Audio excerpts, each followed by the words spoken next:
Hoi almal, dis Juffrou Nagel en vandag kyk ons na Huiskat deur Eybers. So Huiskat is 'n house cat. So die title sê presies waaroor die gedig gaan. So it just tells us exactly what this poem is about. It's about a house cat.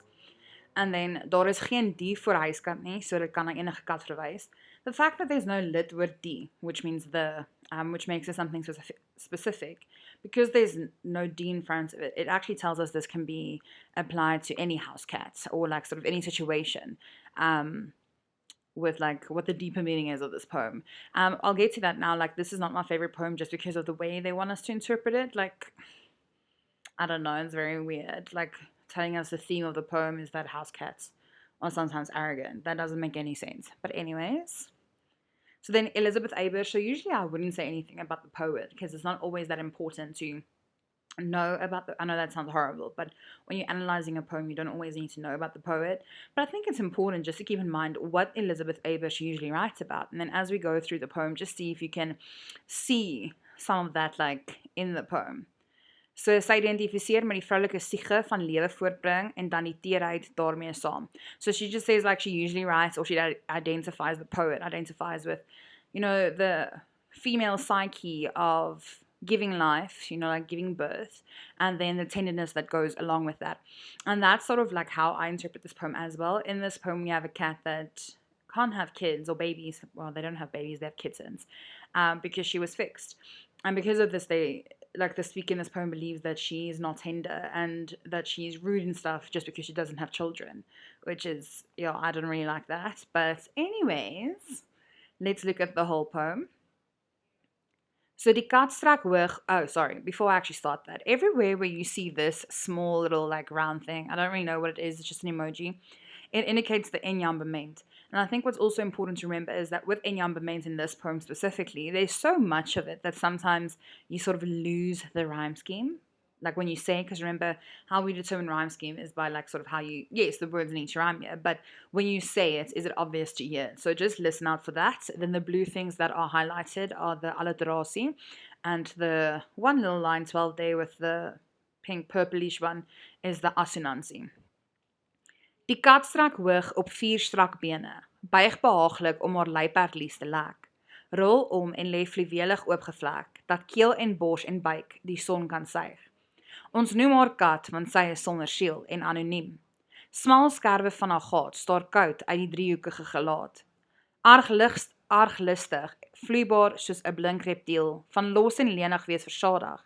Sy sal nooit, die veearts het haar reggemaak, ekstase en angs van lewe voortbring smaak, sal steeds eenselwig alle teerheid stuit.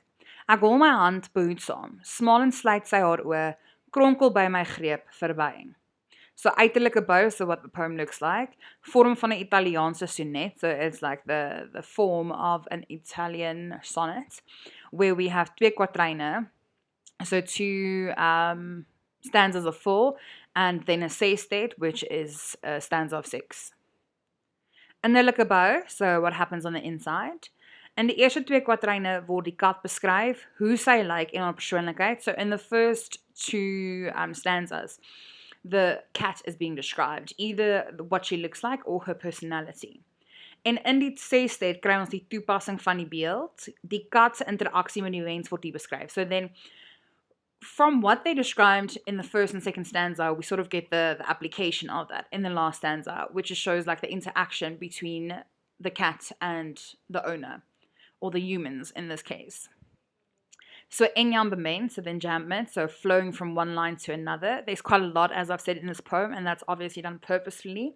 So jy kan die leibewegings van die kat visualiseer. So at one point, when they usually use the enyambement, it actually sort of like shows us the movements of this cat. And cats are quite like, gymnastic and smooth with their moves. So we can almost see that. Then verdoesel die rymskema. So verdoesel just means like it almost sort of like takes the rhyme scheme away. It almost like sort of makes it blend in or bluffs it. Laat die gedig vloei, it lets the poem flow. A mimiek naboots die vloeiende beweging van die kat. So I'm just saying like it mimics the flowing movements of the cat. Then rymskema, so the rhyme scheme, strofe 1 en 2 is omarmde rym, so it's A, B, B, A. Strofe 3, afwyking van rympatroon, ook anders as 'n Italiaanse sonnet. So in the last stanza, obviously it couldn't be A, B, B, A again. So we have like a deviation from the rhyme scheme. And also it's not the usual rhyme scheme there at the end that you would have in Italian sonnets. And because stanza 1 and stanza 2 is omarmde rhyme, and then the next one would basically be like, so we have line 1 A, B, B, A, C, D, D, C, E, F, F, G, G, F. So that last stanza is not like a set rhyme scheme, so it's mixed, it's gebroke rhyme, and that means the whole poem will be gebroke rhyme. Okay, so let's look at stanza 1. So die kat strak hoog op 4 strak bene, so it just says the cat stretching. So die kat strak haarself uit, amper ongevoelig of hard, strak is grim. So it just says like the cat stretches, and it's almost like she's being she's not showing any emotion, she's not showing any feelings, it's quite harsh. And then, you know, the reason we say that is because they purposely use the word strak, which means something could be grim, to describe like her legs. So buig behaaglik om haar luiperdlies te lek. Okay, so die kat se bewegings is soepel en gracieus. So it just says that she bends quite easily, it's not difficult for her, and this just means that her movements are quite like flowing and gracious. So luiperdlies, if you translate luiperdlies, it says leopard flank. I think Elise is the flank, which obviously is also like a word they made up. So it's a metaphor, it's a metaphor. Die kat word met 'n luiperd vergelyk. So the cat is by saying that she has a luiperdlies. You are comparing the cat to a leopard. But just important, die kat het nie die kolle van 'n luiperd nie, maar wel die ongetemde persoonlikheid van die wilde dier. So it's important. It's not because she has you know, the spots like a leopard does. It's because her personality is as wild as this wild animal, which is a leopard. Die kat se persoonlikheid kom na vore, so we sort of see an indication of her personality, saying that she's quite wild.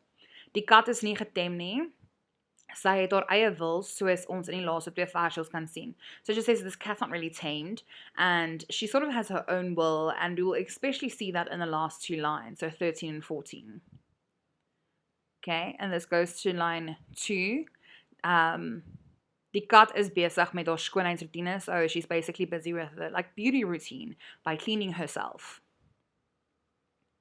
Okay, rol om en leef fluwelig oopgevlek. Okay, so fluwelig is just basically like shiny and nice, and yeah, so die kat het 'n sagte pel, so she has a soft fur. But you know, it's like shiny fur, you know, soft fur. And she just basically rolls around and she lies like with her legs and like open in the sun, stomach towards the sun, just living her best life. Dat keel en bors en buik die son kan suig, so that her throat, her bors, which is like the breast area, and her buik, like the rest of her stomach, can like suck the sun. Okay, so that's personifikasie, because you can't actually suck the sun. So kan nie regtig die son suig nie, sy lê net in die son en geniet dit. So it's just sort of saying that she's like lying in the sun and soaking the sun in. So it is just telling us that she's enjoying it. En mens kan sien hoe sy in die son lê en geniet. So you can also actually visualize here, like it did a really good job of explaining what it looks like, or everything that's like facing towards the sun. So you can almost visualize the cat lying in the sun. And then this goes to the NN. It's polysyndeton. So polysyndeton is the repetition of N. Okay, so die herhaling van N. And what this usually does is it helps us to sort of like make the visual element stronger. So versterk die beeld van die kat in die son. So it's like, yeah, it's showing us clearly like the cat lying in the sun and everything that is facing towards the sun. So the second stanza. So ons, okay, us, eienaar en huismense, it refers to like the owner and the people who live with them in the house, so the family maybe. Noem haar kat, want sy is sonder siel en anoniem, so it says, we call her cat because she's without soul and anonymous. So die kat het nie 'n naam nie, en die kat is gevoelloos, emosieloos, so they're basically saying that the reason we didn't give her a name is because she like doesn't have a soul, so she's like emotionless. Is that a word? You understand what I'm saying? Die feit dat die kat nie 'n naam het nie, wys daarop dat die spreker en huismense nie geheg is aan die kat nie. But this also shows us like not naming your pets. Shows us that you're not really like that not worried about them, but like you're not that close to your animal. It's just like it's an animal. They just call her cat, so they don't really care. Okay, small skerwe van 'n gat. So a gat is a gate. It's like this like semi-precious stone. So small skerwe actually refers to her eyes because obviously cats' eyes are quite tiny. It's like yeah. So it's a metaphor because it's saying that her eyes are a gate. So a gat is 'n harde half edelsteen. So a gate is a hard semi-precious stone. En dit word gebruik om te sê dat die kat se oogkleur vir ons wys dat die kat hard en koud is. And it's referring to her like eye color, saying that her eye color is like this agate. And what this is showing us is that the cat is like hard and cold. Okay, staar koud uit die driehoeke glad, so stares coldly out of the like triangular shaped face.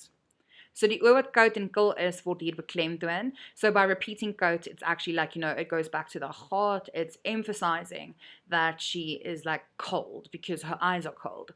En gelaat sê vir ons dat die kat se gesig driehoekig is. Gelaat just tells us that it's the face. It just tells us that the face is like a triangular shape. So erg listig, vloeibaar, soos 'n blink reptiel. So sort of like sneaky and like vloeibaar, just like it moves effortlessly like a shiny reptile. So vergelyking, so it's a comparison because we have soos there. So die kat beweeg skelm soos 'n slang. Okay, so it says the cat moves like sneakily like a snake would. So the blink reptiel is the thing that refers to a snake. Reptiele is koud, and also just once again emphasizes that the cat is cold, or the speaker believes the cat is cold because obviously reptiles are cold-blooded. En beweeg vloeibaar wat wys dat die beweging van die kat aaneenlopend is. Vloeibaar just means like the movement is continuous, like it doesn't stop. It's sort of like a snake. Obviously, when a snake moves, not just the front part of the snake moves, like when they're sailing. Is that what they do, slither? I don't know. You understand what I'm saying? Around, in Afrikaans, it's sail. Like the whole body basically moves with them. And this is like the third stanza, minus 13 and 14. We have that separate, okay? So it just shows like between line 8 and line 9, there's enjambement, okay? So die gedig vloei sonder enige onderbreking vanaf die tweede strofe na die derde strofe. So without any interruption, the poem flows from the second stanza to the third stanza. Van los en lenig wees verstadig, okay? It just says like, she's sort of like loose and giving. She's full. So sy is tevrede met haarself, het genoeg gehad. Beeld van leid word hier geskep. So it just says like, she's happy with herself, she's had enough, and an image of laziness is being created here. And then, sorry, I didn't put that in color, but die dubbelpunt, so the colon, nog inligting oor die kat volg, so there's more information about the cat that's going to follow. And then it says, sy sal nooit, and then in between this is parenthese. Okay, so it gives us extra information. It's actually not needed, but it's just added in. It says die veearts het haar reggemaak, so the vet fixed her. So the reggemaak, the fixed her is euphemism because it softens what is said. So versag wat gesê word. Because they actually just want to say like she's sterilized. So die kat is gesteriliseer, so sy is onvrugbaar. So it just says the cat is sterilized and therefore she is not able to sort of like procreate. Onvrugbaar is basically like infertile. So die mens, veearts, is verantwoordelik daarvoor dat sy nie kan voortplant nie. So it just says like humans, specifically in this case, the vet, is responsible for the fact that she can't like procreate, the fact that she can't have kids because he fixed her. Die mens manipuleer die natuur vir sy eie gewin. So it just says like what this can possibly show is that humans manipulate nature for their own gain. Maar as die diere aanhou voortplant, sal daar baie onversorgde diere wees. But with certain animals, if they aren't fixed and they keep on sort of procreating and having like small litters like cats, there will be a lot of animals that won't be taken care of, which obviously creates like another problem. So it just says then, this continues from the sy sal nooit ekstase en angs van lewe voorbring smaak. So she will never taste basically the sort of like happiness, the ecstasy and the angst, the anxiety of giving life, which I think that's the one I really have a problem with.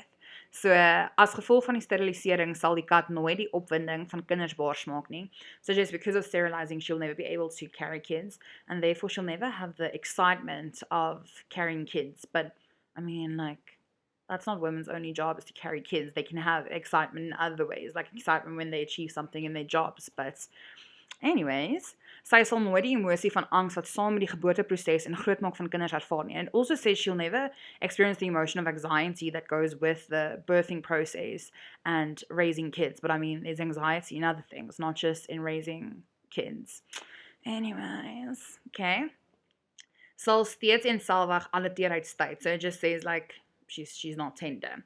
Eenselwig, die kat sal teruggetrokke en afsydig bly, altyd presies dieselfde. So because in this poem, the speaker is saying because she can't have kids, she'll always be like sort of like not shy, but like not wanting to like interact with humans and to be a little bit rude, which is afsydig, and she'll always stay the same. So apparently if you don't have kids, you'll stay the same for the rest of your life.